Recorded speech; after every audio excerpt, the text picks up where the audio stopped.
우리 옆에 분들하고 인사 나누실 때 이렇게 손을 환히 흔들면서 메리 크리스마스, 앞뒤로도 메리 크리스마스. 여러분, 이 메리 크리스마스의 뜻을 우리 교인들은 다 알고 있습니다. 며칠 전에 식사를 하는데 TV에서 갑자기 무슨 프로인지는 잘 모르겠어요. 무슨 예능 프로인데 뭐 택시를 타고 가면서 문제를 맞추면 돈을 막 주는 프로그램이 요새 하는 걸 보고 깜짝 놀랐는데, 그 문제가 성탄절이니까 크리스마스 성탄절 인사하는데 크리스마스가 무슨 뜻입니까? 라고 나온 거예요. 그래서 깜짝 놀라서 봤더니 그 문제를 맞췄나 틀렸나를 모르겠는데, 이제 그 문제를 냈던 사회자가 아마 이 진행 중이었던 모든 준비했던 편집 작가들, PD들이 다 준비했겠죠. 크리스마스는 그리스도란 뜻입니다 라고 그렇게 해갖고, 그러면서 또 설명까지 하더라고요. 엑스마스라고 하는데 이 X가 그리스도라는 뜻입니다 라고. 정답이 그리스도라고 하는데, 그걸 보고 제가 그 속으로 슬그머니 웃었습니다. 이 정확한 뜻을 모르니까 이제 그 정도 이제 상식으로 아니까 세상 사람들은 뭐라고 해요? 메리 크리스마스라고 인사를 하는데, 이 정확한 뜻을 알면 이 인사하기가 좀 아마 세상 방송 같은 경우에 특별히 부담스러울 것입니다. 이 메리는 무슨 뜻입니까? 기쁘다라는 그런 뜻입니다. 기쁘다, 감사하다.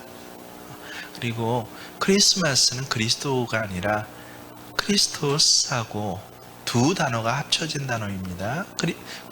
그리스도와 그리고 마스는 뭐라고 했습니까? 미사예요. 미사, 예배. 그래서 이거를 메리 크리스마스라는 인사말을 풀어보면 어떻게 됩니까? 예수님께 기쁘게 예배드립시다. 그래서 예수 믿는지 안 믿는지, 혹은 뭐 절에 가도 중이 자기 절 찾아오는 절 찾아다니는 사람이 뭐라고 그러죠? 보살들한테 그렇게 인사하더라고. 메리 크리스마스 하고요. 뭐라고 인사하는 거예요? 예수님께 기쁘게 예배드립시다라고 인사를 하니. 그래서 저는 이 크리스마스 때마다 은근한 기쁨과 참 감격을 누립니다. 우리나라뿐만 아니라 온 세계에서 사람들이 메리 크리스마스 할 때마다 이 속으로 기도를 한마디씩 해요. 정말 온 세계 사람들이, 저렇게 인사하는 사람들이 예수님께 기쁘게 예배드리는 그날을 내 눈으로 보게 해주세요 라고, 그렇게 뜻을 알고 나서 그 인사를 하면 얼마나 기쁘고 감사한지 모릅니다.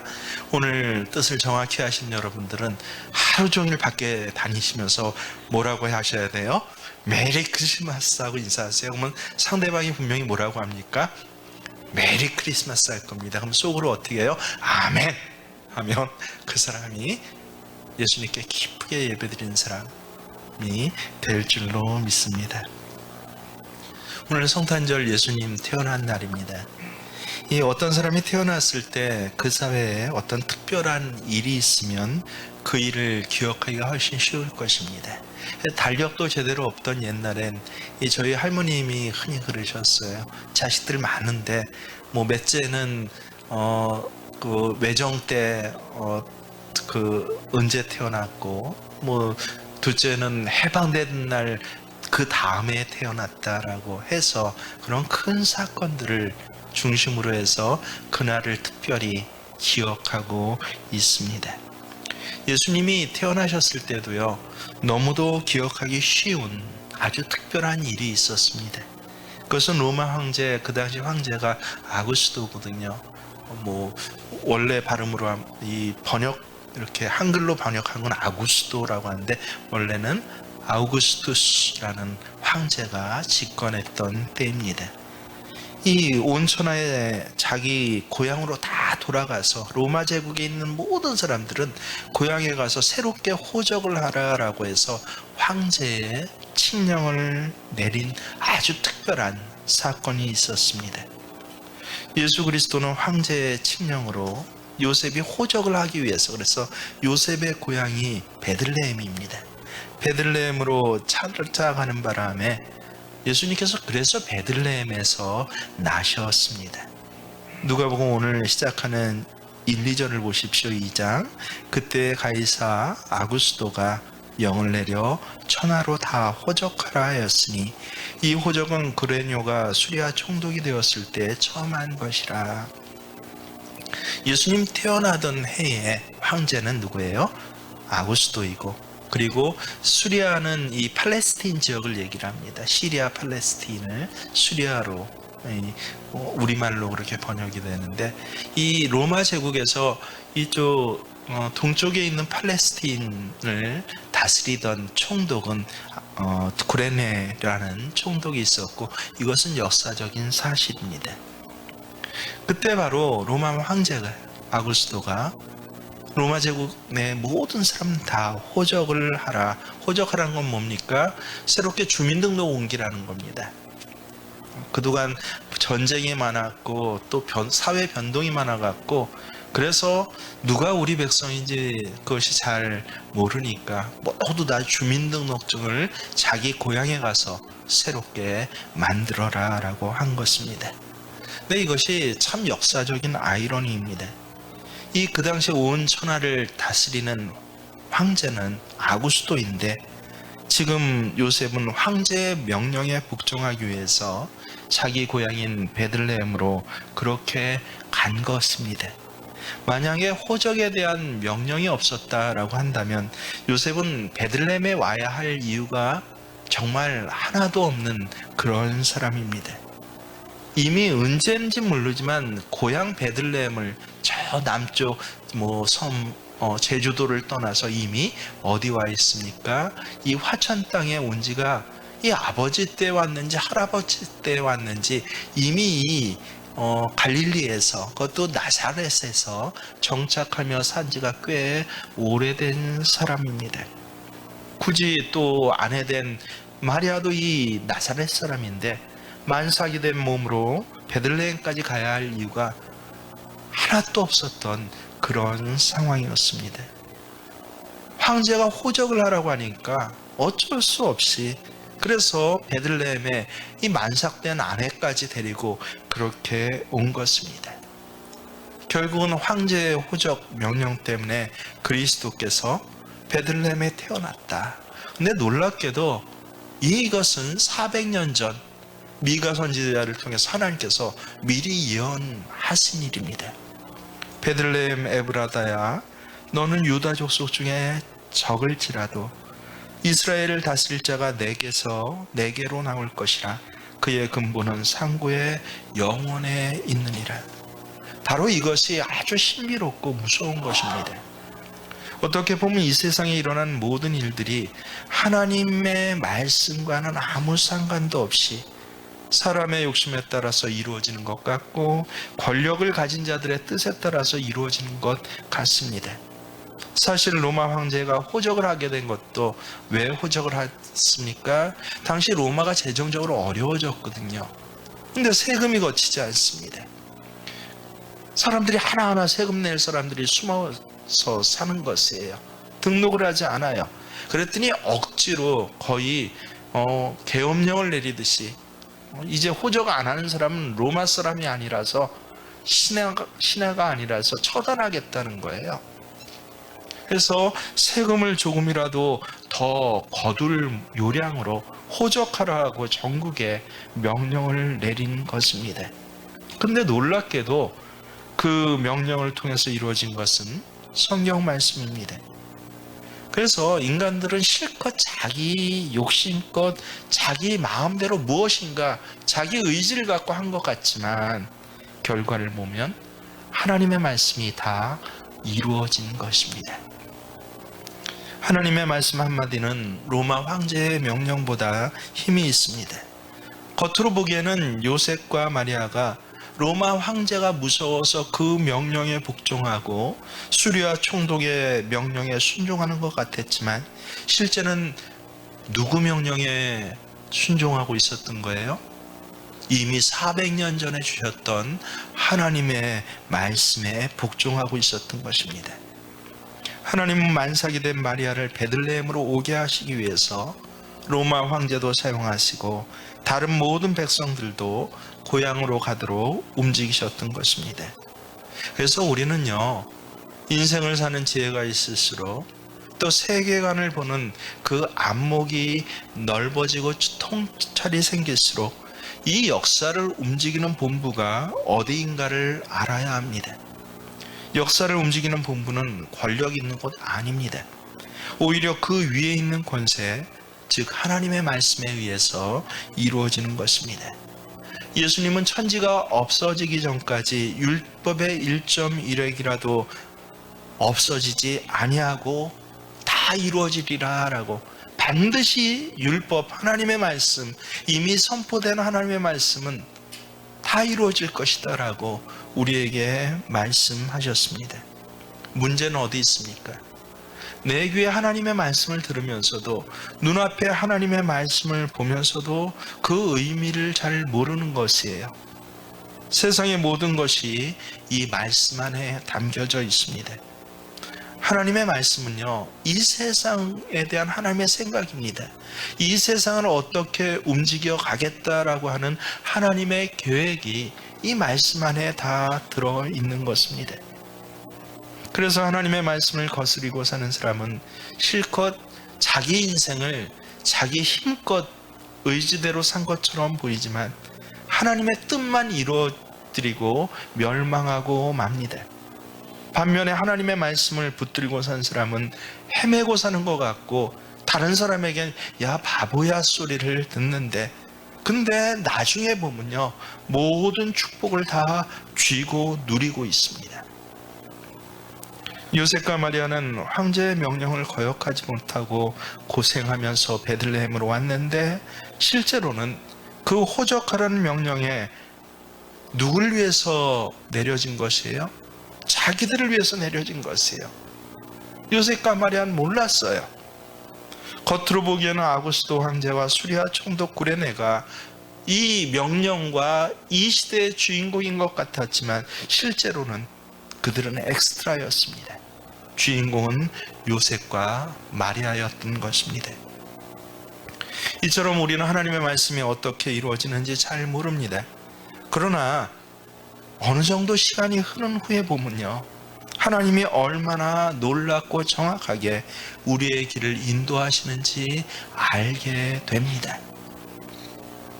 그런데 요셉과 마리아가 이 고향 땅이었던 베들레헴에 도착했을 때 요셉 마리아만 온 것이 아니에요. 베들레헴을 고향으로 삼고 있었던 그 몇십 년 동안 혹은 몇백 년 동안 베들레헴으로부터 다른 곳으로 이주를 해갔던 모든 사람들이 호적을 하기 위해서 이 베들레헴으로 그렇게 찾아들었습니다. 그래서 얼마나 붐볐는지 모릅니다. 우리 연말 특수 하는데 연말 특수가 아니라 호적 특수로 베들레헴이 시끌벅적했을 것입니다. 이미 요셉의 가족은요, 다 갈릴리로 이주를 했습니다. 그래서 베들레헴에 친척이 사는 것도 아니었습니다. 그리고 베들레헴은 작은 도시예요. 이 작은 도시에 전국의 각지에서 몰려든 사람들이 머물 수 있는 여관도 몇 개 없었습니다. 여관도 꽉 찼습니다. 여관이 아니라면 어느 민가에라도 방을 얻어서 그렇게 묵어야 할 터인데, 근데 베들레헴 어느 한 집도 만삭인 마리아와 요셉에게 방을 내어주는 그런 집이 없었다라고 하는 것입니다. 이것을 보면 이 당시 사람들도 요즘과 마찬가지로 얼마나 이기적인지를 알 수 있습니다. 아마 왜 하필이면 배는 불러가지고 저런 몸으로 남편을 따라 나선 거야 라고 두드리는 집마다 그렇게 핀잔을 줬을 것입니다. 도와주는 사람은 없었습니다. 어쩔 수 없어서 고생을 해서 집집마다 문을 두드렸지만 결국은 방을 주는 사람이 없어서 어떻게 했습니까? 한 이슬이라도 피하고자 찾아간 곳이 바로 마굿간입니다. 그런데 그 마굿간에 들어가니까 마리아의 산기가 온 것입니다. 애를 낳아야 하는 긴박한 순간이 되었습니다. 어떻게 하겠습니까? 짐승의 먹이를 담아주던 구유를 털어가지고 아마 적당히 씻은 다음에 거기에 몸에 걸치고 있는 그런 옷을, 천을 깔아서 그 다음에 그 구유에 아기를 낳도록 했던 것입니다. 아마 요셉은 부랴부랴 옆에 있는 집으로 달려가서 물을 끓여서 양동이에 담아서 아내를 수발하고 그 아기를, 그 예수님을 씻겼을 것입니다. 이것이 바로 예수님이 이 땅에 오실 때의 장면이었고 장소였습니다. 여러분, 우리는 흔히 마굿간 하면 잘 몰라요. 축사하고 똑같습니다. 혹시 축사 근처에 살아본 분 계십니까? 정말 살 데가 못 됩니다. 이 짐승들이 오락가락하면서 배설한 그 오물들이 풍기는 악취가 얼마나 지독한지 모릅니다. 천장에는 거미줄이 여기저기 매달려 있고 쥐들이 들락날락거리면서 벽을 뜯어먹어서 바람이 솔솔 붑니다. 고약하고 어두침침한 그 마굿간을 하나님께서는 예수님이 출생하시는 장소로 선택하신 것입니다. 방이 없어서 마굿간에 간 것 같지만 놀랍게도 어떻습니까? 이미 400년 전에 또 하나님께서 말씀하신 것이에요. 400년 전까지 올라가지 않아도 됩니다. 지금 바로 이 순간에 한 몇 킬로 떨어져 있는 베들레헴 들녘에는 천사들이 나타나서 이야기할 때 그리스도께서 이 땅에 태어나셨다라고 하면서 뭐라고 합니까? 그 표적은 뭐가 될 것이다? 구유가 될 것이야. 어쩔 수 없이 몰려서 마굿간을 찾아간 줄 알았지만 방이 없어서 마굿간에서 애를 낳을 수밖에 없은 그런 비참한 상황인 줄 알았지만 아니요, 이건 역시 어떻습니까? 하나님께서 미리 계획하신 것이에요. 세상에 하나님의 아들 하나님 자신을 이 땅에 보내시면서 하나님께서는 그 아드님을 화려한 궁정에나 편안한 장소를 거기에 보내시지 아니하고 짐승의 먹이통 위로 보내실 것을 이미 결심하시고 그렇게 작정하시고 실행하신 것입니다. 하지만 이것을 모르는 사람들의 눈으로 볼 때 예수님의 출생은 환영받지 못하는 출생이었습니다. 실제로 성경에도 보면요, 여러분, 예수님의 출생에 대해서 기뻐하고 축하해 줬던 일가친척이 한 사람도 없어요. 오로지 한 사람, 누가 있습니까? 이 세례 요한의 어미 하나만 축하를 해주고 위로를 해 주었던 것입니다. 또 예수님이 태어난 베들레헴 사람 중에도 예수님의 탄생을 기뻐하고 축하한 사람은 아무도 없었습니다. 마치 태어나서는 안 되는 아이가 태어난 것처럼 예수님은 사람들로부터 거부당해서 결국은 짐승의 우리에 태어나게 된 것입니다. 그래서 겉으로 나타나는 것만 보면요, 예수님의 출생은요 매우 비참한 출생이었습니다. 그리고 마리아가 하나님의 말씀에 순종해서 그리스도를 낳았다고는 하지만 이렇게 철저하게 사람들에게 외면당하고 업신여김 당했을 때 심지어는 약혼자 요셉도 어떻게 했어요? 마리아의 이 잉태 사실을 알고 그 약혼을 파혼하고자 처음엔 하지 않았습니까? 그럴 때 얼마나 그 마음이 상하고 비통했는지 우리는 짐작할 수조차 없을 것입니다. 그런데 참 이상한 것은 이 세상의 이러한 모습과는 달리 하늘에서는 잔치가 벌어졌다는 것입니다. 하늘의 천사들이 수도 없이 나타나서 하나님의 아들이 이 세상에 태어난 것을 찬송하고 축하했습니다. 오늘 본문 8절에서 11절을 보십시오. 그 지역의 목자들이 밤에 밖에서 자기 양떼를 지키더니 주의 사자가 곁에 섰고 주의 영광이 그들을 두루 비침해 크게 무서워하는지라. 천사가 이르되 무서워하지 말라. 보라, 내가 온 백성에게 미칠 큰 기쁨의 좋은 소식을 너희에게 전하노라. 천사들이 보기에는요, 이 땅이 창조된 이후에 가장 위대한 일이 바로 하나님의 아들이 인간이 되셔서 오늘 이 세상에 태어나신 것입니다. 이것은 세상을 창조한 것보다 더 위대한 일이었습니다. 온 세상이들을 가장 큰 기쁜 소식이 무엇입니까? 하나님의 아들이 이 세상에 오셨다라는 것입니다. 좋은 소식이 무엇입니까? 하나님의 아들이 이 땅에 오셔서 우리를 구원하신다라고 하는 것입니다. 그래서 예수님이 이 땅에 오신 것은요, 우리의 고장난 것을 고치기 위해서입니다. 예수님, 우리의 고장났던 모든 것들을 고치시고 온전케 하시고 새롭게 하시기 위해서 이 땅에 오신 것입니다. 하나님은 우리의 속속들이 그 내용을 다 알고 계시는 분이십니다. 우리 인간들은 하나님께 범죄함으로 영원히 죽었으며 하나님의 저주 아래에 살고 있습니다. 그래서 하나님의 아들이 직접 세상에 오셔서 우리의 고장난 영혼을 고치시고 하나님을 바로 알도록 하셔서 구원의 참 생명을 얻도록 하셨습니다. 그래서 전 늘 이 쓰는 예화가 마치 우리의 인간의 삶은요, 조난당한 삶과 같다라는 것을 인생을 살수록 정확히 더 느끼게 됩니다. 여러분, 깊은 산에서, 험악한 산에서 조난당한 사람의 모습들을 생각해 보십시오.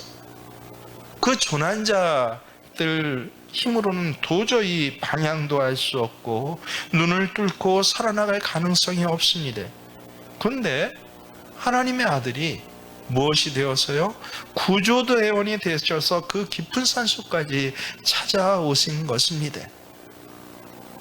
예수님은 우리를 구원하시는데 전문적인 구조대원이십니다. 그의 말만 듣기만 하면 틀림없이 구원을 얻을 수 있습니다. 걱정하지 말아요. 거의 굶어 죽어가고 아사 직전에 혹은 이 여러 약도 다 떨어져 갖고 죽어가고 있는 바로 그 사람 눈앞에 정말 전문적인 구조 장비를 갖춘 그런 구조대원이 딱 나타난 것, 이것이 바로 예수님께서 이 땅에 오신 모습인 것입니다. 조난당했던 사람들은 얼마나 기뻤겠습니까? 근데 참 또 이상한 것은요, 예수님이 그래서 이 땅에 오셨음에도 불구하고 실제로 이 세상 사람들이 기뻐했습니까? 세상 사람들이 예수님이 이 땅에 오셨다고 기뻐 춤추며 그를 영접했습니까? 아닙니다. 도대체 몇 명이나 주를 영접했습니까? 성경을 눈 씻고 찾고 또 찾아봐도 저는 제 손가락 10개를 더 세질 못했습니다. 이 손가락 10개 안에도 못 되는 사람만이 예수님이 이 땅에 오셨을 때 예수님을 기뻐하고 또 감사하고 경배하며 맞았다라고 하는 것입니다. 우리 오늘 이 자리에 있는 사람들 중에 정말 성경에 기록되고 하늘나라 책에 기록된 사람이 10손가락도 안 된다고 한번 생각해 보십시오. 얼마나 기가 막힌 일입니까? 그러면 중요한 질문을 우리는 물어야 합니다. 똑같은 시대에 똑같은 내용의 삶을 살고 있는데, 근데 누가 예수님을 기뻐하고 예수님을 경배하고 예수님이 이 땅에 오심으로 인해서 그 큰 기쁨의 좋은 소식을 자기의 기쁨의 좋은 소식으로 그렇게 누릴 수 있었는가 하는 것입니다. 여러분, 어떤 사람이 예수님을 기뻐할 수 있었습니까? 가만히 봤더니요, 남자 여자 상관이 없습니다. 젊건 늙건 상관이 없습니다. 높은 자리에 있든 낮은 자리에 있든 상관이 없습니다. 딱 두 가지 구분이 된다라고 하는 것이에요. 첫 번째는 무엇입니까? 낮은 사람들입니다. 꼭 기억하십시오. 직접적으로는 이 땅에서 천대받는 사람들입니다. 세상에서 무시를 당한 사람들입니다. 손으로 꼽아보자면 가난한 자요, 짓밟힌 자요, 실패한 자요, 병든 자요, 죄인으로 살아가는 자, 이런 사람들이 예수님을 영접하고 그가 오심을 기뻐했습니다. 예수님의 길을 예비하기 위해서 6개월 전에 먼저 왔던 세례 요한의 아버지 어머니가 누구입니까? 사가랴와 엘리사벳입니다. 여러분 잘 곰곰이 생각해 보십시오. 사가랴 엘리사벳은 물론 제사장 가문이긴 했지만 아주 평범한 무명의 제사장이었습니다. 그들은 평생 자식 하나 없이 외롭게 살다가 이제는 포기하고 죽을 날만 기다리며 그렇게 연명하며 사는 것과 같았던 노구를 이끌고 사는 노인들이었어요. 세상적으로 보면 자랑할 것이 하나도 없는 사람들입니다. 다 옆으로 밀려나는 사람들이에요. 예수님을 이 땅에 오시도록 쓰임받았던 예수님의 아버지격이 되는 이 요셉과 어머니격이 되는 이 마리아라는 처녀를 한번 생각해 보십시오. 그들은 10대 후반이거나 아니면 20대 초반에 아주 어린 나이에 약혼한 사이입니다. 당시 요셉의 꿈은 뭐였겠습니까? 야, 내 이름으로 된 목공소 하나 차려서 그래서 밥숟갈이나 뜨면서 살아가야지. 그가 가진 꿈이 그거였을 것입니다. 평범한 생각을 가진 시골뜨기 청년들이었습니다. 그들이 살고 있었던 나사렛은요, 이 이스라엘 지역의 63개의 마을 가운데서도 그 마을 이름 자체가 끼이지도 못하는, 아예 성경에 뭐라고 했습니까? 이 천한 것, 나사렛과 같이 천한 곳에서 어찌 좋은 것, 어찌 귀한 것, 어찌 선생이 나올 수 있겠냐라고 하는 말이 일반 상식으로 통용될 정도의 그런 지역이었습니다. 별 볼 일 없는 데서 태어나서 그저 그런 인생 살다가 가는 그런 젊은이들, 세상적으로 자랑할 것이 하나도 없지 않습니까?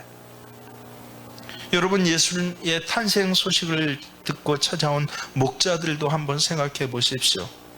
그 당시 목자의 직업을 가진 사람은 천민 중에 하나입니다. 남의 양떼를 밤새 지켜주는 것을 업으로 삼는 사람들이에요. 제 이름 석자 하나 쓰지 못하는 무식한 자들이고, 성전에 가서 예배를 드릴 때도 이 목자들은 어떻게 예배를 드려야 돼요? 저 문 안에 못 들어옵니다. 밖에서 서성거리다가 마음에는 하나님 앞에 예배드린 마음이 가득했지만 이 문 안으로는 들어올 수가 없는 것이 바로 목자입니다. 그런 천민들이에요. 우리로 하면 백정과 똑같은 그런 위치에 있는 사람들입니다. 여러분, 우리가 이미 묵상했지만 나중에 예수님 8일 만에 할례를 받을 때 그렇게 예수님을 보고 자랑하며 좋아했던 시몬이라고 하는 선지자, 안나라고 하는 선지자를 한번 보십시오. 그들도 얼마나 초라한 사람들입니까? 평생 외롭게 산 사람들입니다. 안나 같은 사람은 결혼하고 7년 만에 과부가 되어서 84년을 혼자 혈육 하나 없이 그렇게 성전에서 날마다 심부름이나 해주고 기도나 하고 먹을 것 없으면 금식이나 하는, 사람들이 보기엔 정말 초라한 노인입니다. 자, 이런 몇몇 사람들이, 아니요, 이런 몇몇 사람들만 예수님이 오셨을 때 환영하고 기뻐했다라는 말입니다. 모두가 어떤 사람입니까? 세상적으로 말하면 천대받는 사람이요, 무시당하기 쉬운 사람이요, 세상에 무슨 소망이나 자랑할 것이 없는 사람들입니다. 이런 사람들이 찾아오신 예수님을 영접하고 기뻐할 수 있었다라고 하는 것입니다. 여러분, 후에 예수님의 복음을 전할 때 예수님을 따라다니는 사람들도 주로 어떤 사람들이었습니까? 바로 이런 사람들이 아닙니까? 복음이 전파되는 곳마다 시대를 초월해서 어느 곳에서나 이 똑같은 현상이 일어나고 있습니다. 우리나라도 마찬가지예요. 처음에 복음이 들어왔을 때 제일 먼저 받아들인 사람들이 어떤 사람들입니까? 벼슬 하던 사람이었습니까? 갑부들이었습니까? 유교 학자들이었습니까? 한두 명 있었어요. 하지만 대다수의 사람들은 그런 사람들은 아닙니다. 세상적으로 기댈 언덕이 없다고 생각하며 그저 하루하루 살고 있었던 처절한 삶의 자리를 지켜야만 했던 사람들이 예수님을 받아들였습니다. 그들만이 예수님을 영접했습니다. 사랑하는 생명교회 교우 여러분, 우리가 세상에서 성공하는 것, 저는 참 아름다운 것이라고 생각합니다. 잘 살고 부유하게 사는 것, 하나님의 축복의 하나라고 저는 분명히 믿습니다. 건강하게 사는 것, 정말 하나님 주신 복을 누리는 것입니다. 그리고 모든 사람의 선망의 대상이 되고 인기를 누리고 또 사람들에게 유명해지는 것, 나쁜 일 절대 아닙니다. 저는 우리의 청년들이, 내 자녀들이 그렇게 살아가기를 원합니다. 그것을 위해서 기도합니다. 하지만 분명히 한 가지 알아두십시오. 세상에 오신 예수님을 참으로 기뻐하면서 내 마음에 모실 수 있으려면요, 세상적인 가치가 마음에 가득 차면 불가능하다라고 하는 것입니다. 서로 여러분이 성공한다고 할지라도 낮아져야 합니다. 마음을 비워야 합니다. 서로 여러분이 유명한 사람이라고 할지라도 그것은 하나님 앞에서는 아무것도 아닙니다라고 하는 것을 인정하십시오. 서로 어느 정도 재산을 쌓고 걱정 없이 사는 분이라고 할지라도 그것은 다 헛된 일이에요. 때가 되면 모두가 썩는 것입니다. 그거 붙잡았다가는 그 마지막이 너무도 비참한 삶을 살게 될 것입니다. 낮아져야 합니다. 하나님 앞에서 정말 우리는 가난해져야 합니다. 그럴 때에 말구유에 누이신 예수님을 보게 될 것이고, 그 예수님이 나를 위해서 세상에 왔다라는 것이 보여지고 깨달아지고 감격할 수 있는 삶을 살 수 있습니다. 그런 사람만이 기뻐할 수 있고 찬송하는 사람이 될 것입니다. 우리 모두 그런 사람이 되어야 합니다. 그렇지 않으면요, 크리스마스를 100번을 보내도 사람이 되신 예수님 때문에 결코 기뻐할 수가 없는 것입니다. 낮아진 사람, 두 가지 종류의 사람이라고 그랬죠. 또 한 종류는 어떤 사람입니까? 누가 예수님을 진정 기뻐하고 찬양하며 영접할 수 있습니까? 바로 구원을 기다리던 사람입니다. 요셉을 성경에는 의인이라고 기록해 놓았습니다. 무슨 뜻입니까, 의인이? 여러분, 참 희한한 게 예수님을 만났던 사람들 앞에 붙는 그런 수식어가, 관용적인 수식어가 있는 것을 성경을 많이 읽다 보면 발견하게 됩니다. 바로 의인이라는 것이에요. 무슨 뜻입니까? 정확히 이야기하면 구원을 기다리던 사람이라는 뜻입니다. 마리아 역시 하나님 앞에 정결한 처녀라고 성경은 증언합니다. 무슨 뜻입니까? 구원자가 오기를 기다리는 여인이었다라고 하는 것입니다. 엘리사벳과 사가랴 모두가 평생을 기도하며 산 사람입니다. 무슨 기도입니까? 구원자가 오기를 기다린 기도였습니다. 여러분, 안나와 시므온도 마찬가지입니다. 의로운 사람이라고 합니다. 무슨 의입니까? 하나님께서 내게 주신 약속, 내 눈으로 구원자를 보게 될 것이다라는 그 약속 하나를 붙들고 평생을 성전에서 살았던 사람입니다. 여러분, 드러나지 않지만 목자들도 어떻습니까? 목자들의 대화 내용을 보십시오. 우리가 이스라엘 구원을 바라노라. 그 천한 출신의 사람들이 그렇게 추운 날 베들레헴 그 집에도 못 가고 들녘에서 야영을 하면서 그들의 대화 내용이 음담패설 아니었어요. 야, 어떻게 하면 돈을 좀 벌고 어떻게 하면 주식을 투자해서 벌고, 아니었습니다. 우리가 이스라엘의 구원을 바라노라. 자기들을 구원할 구원자가 오기를 날마다 기다리고 있었던 사람들입니다. 그때 예수님이 이 땅에 오셨을 때 그들은 이 예수님을 구원자로 본 것이에요. 얼마나 기뻤겠습니까? 오늘 다윗의 동네에 너희를 위하여 구주가 나셨다.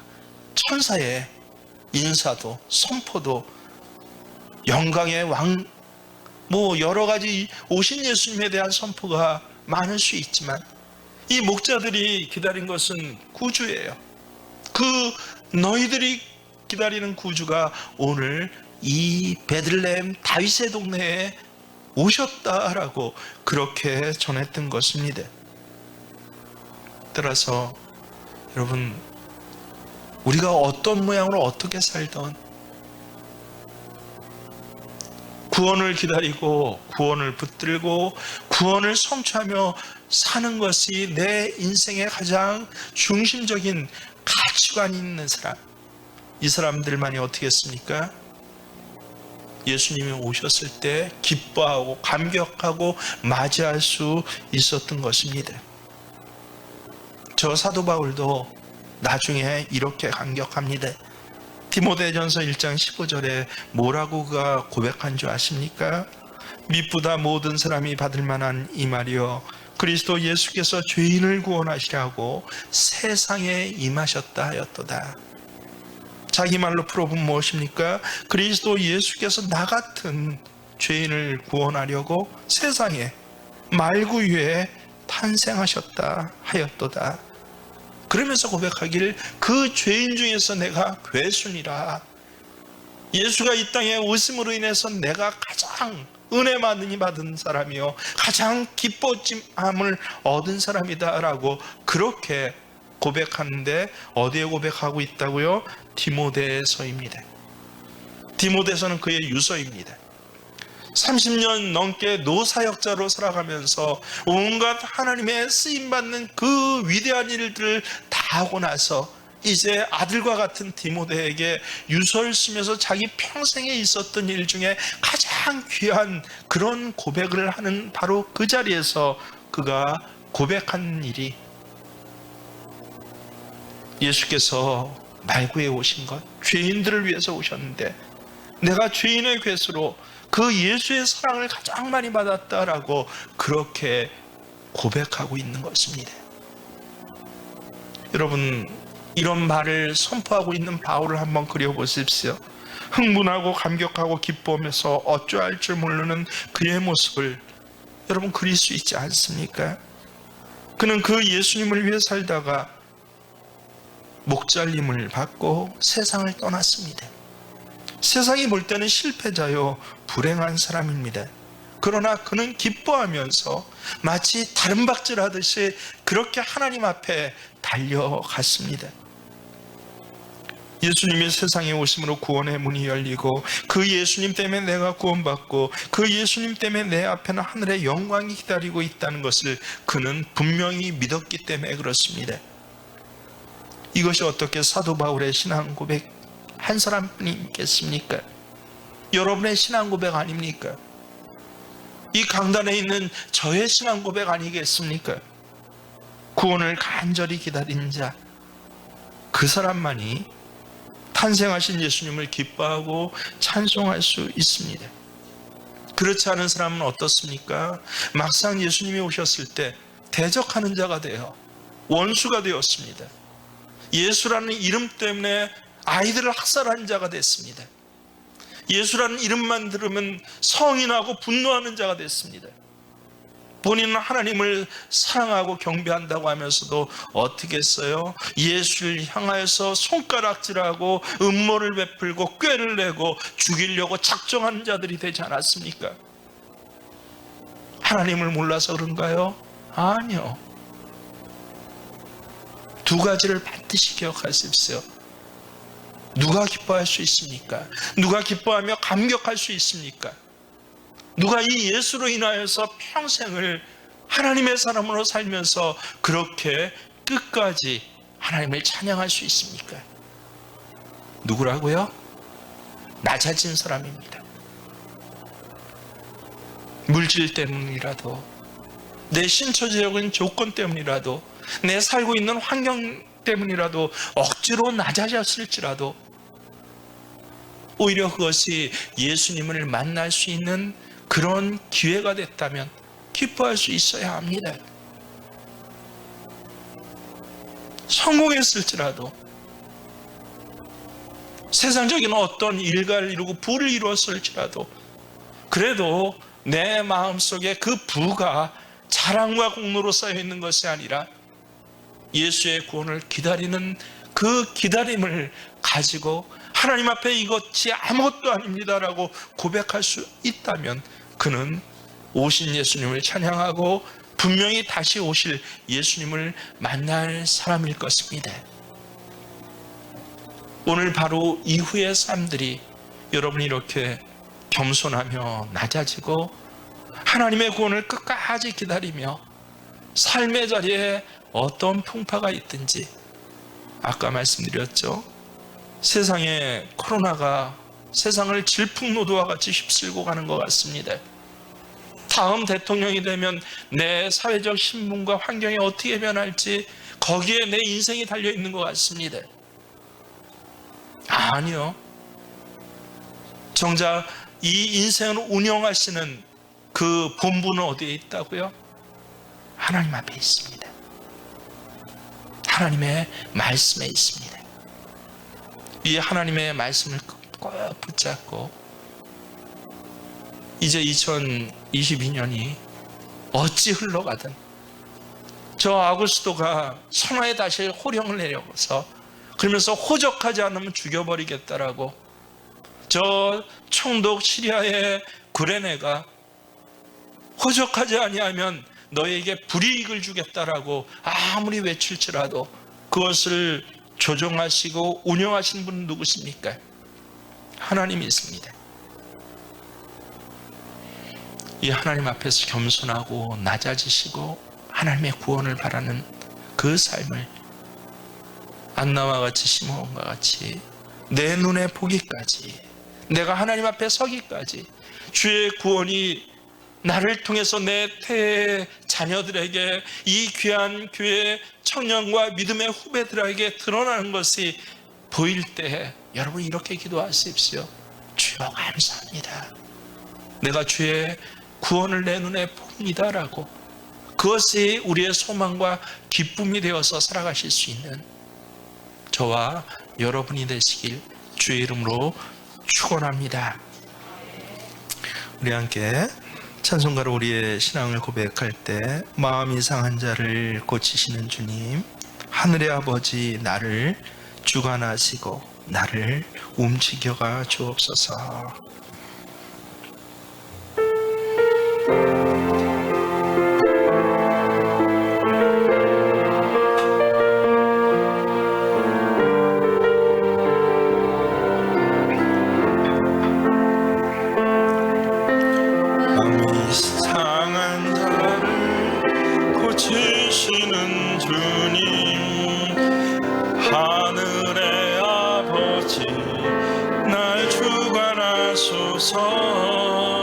주의 길로 인도하사 자유케 하소서. 새 일을 행하사 분케 하소서. 의에 줄이고 목이 마르니 성령의 기름 부으소서. 의에 줄이고 목이 마르니 내 잔을 채워주소서. 성령으로 채우사 주보게 하소서. 주의 임재 속에 은혜 알게 하소서. 주 뜻대로 살아가니 세상 끝날까지 나를 빚으사 하소서. 의에 줄이고 목이 마르니 성령의 기름 부으소서. 의에 줄이고 목이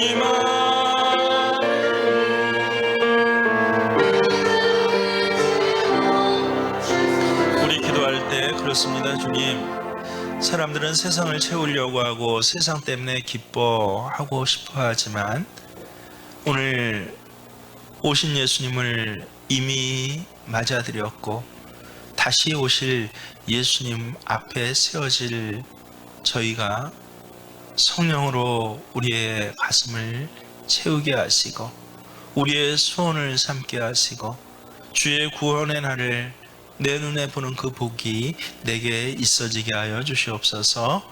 세상 살아가면서 아우구스도 때문에 또 구레네 때문에 때로는 마음이 상합니다. 억울합니다.